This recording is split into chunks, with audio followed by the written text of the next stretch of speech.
Okay, so we're going to do work on essays, and we're at a very early stage.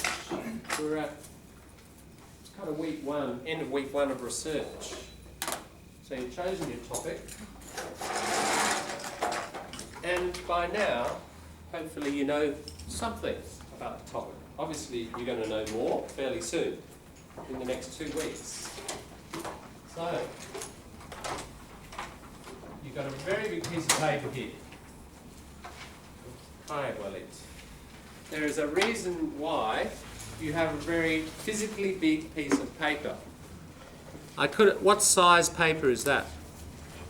A3, isn't it? Yeah, so that's A4, A5, etc. So that's an A3. That's all we've got. I reckon if you can get an A2, even better.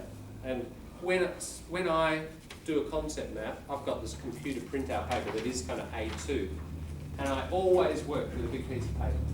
Just psychologically, what it does means I can write and write and write and get a whole lot of ideas. And the concept map we did a few days ago on the Adam Goodes issue. We're going to use that later today, so hang on to it. But you get all these branches, don't you? Or they're like roots or tree branches spreading out. You really want to be able to spread it. You don't want to be suddenly limited by the edge of the page. So always get yourself, when you do this exercise, get yourself a big piece of paper. We'll do it a few times in this class, but at home I would advise just get a big piece. Because if you'd say, okay, I'm going to space, I turn over, that's a problem because you can't see the relationship of ideas. The nice thing about a concept map, rather than a list, one of the keys to it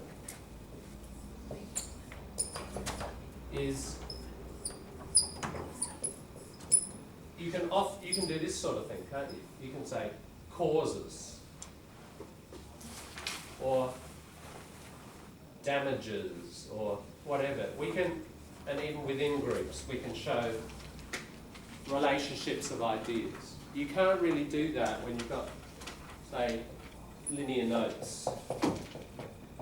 And so that's a big strength about this. So that's why you want it all on one piece. If you start going over the page or onto another piece, you lose the ability to freely and imaginatively show the relationships or even think of them.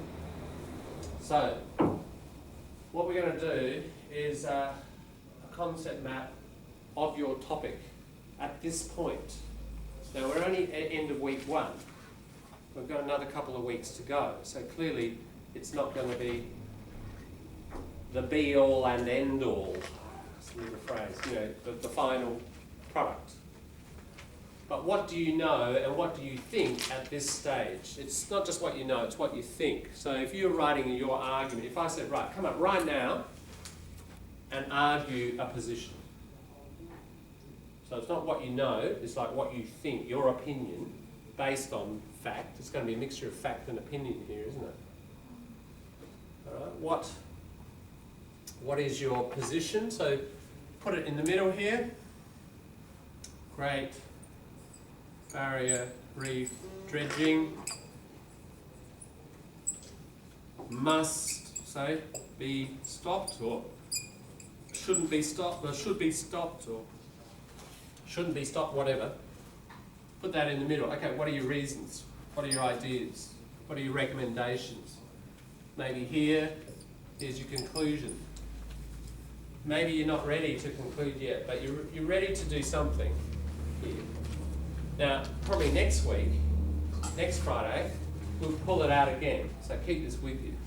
And a week's further reading, listening, watching, research, you're going to be able to add another layer. Maybe next week it's like, oh, and I've already heard today, people are changing their ideas. You might, okay, start again, because I've completely changed. But the majority of you not, but you might say, look, forget that whole idea, I'm not going to even deal with that.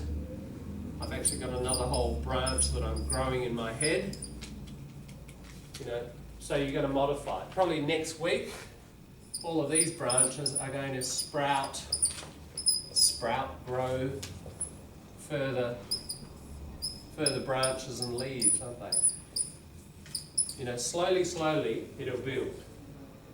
So what we're kind of talking about, trying, is this idea of a concept map that you don't just do it once. It's what we call collocation.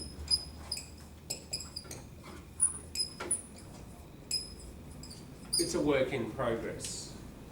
It's a bit like your resume. Your resume doesn't remain in ice, does it?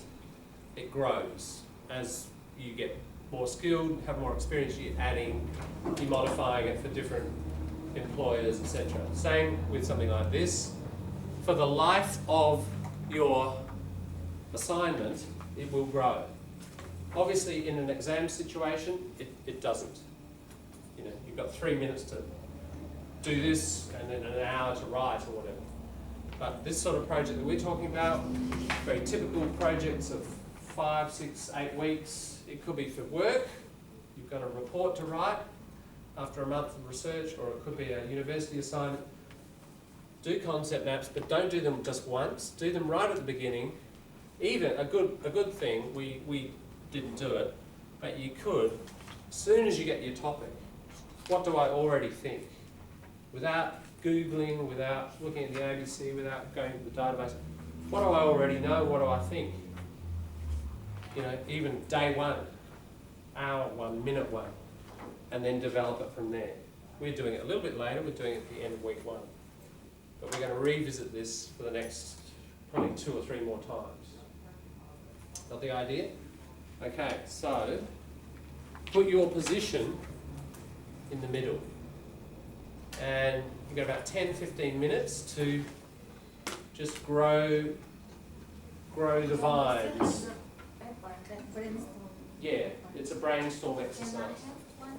I haven't got that. Your topic. Yeah. Oh, that one. Yeah, sure. I'll give you one of those later. In a minute. I'll just get. So 2. Yeah, it's just an example, right, of a brainstorming process. I'll have to look for them. 3. Okay, right.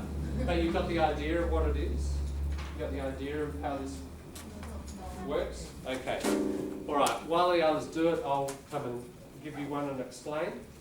But everybody else get into it, and we'll see you in 15 minutes. And what you're going to do, like with the Adam Goods one, you're going to talk to your partner about what you wrote on your map. Go for it.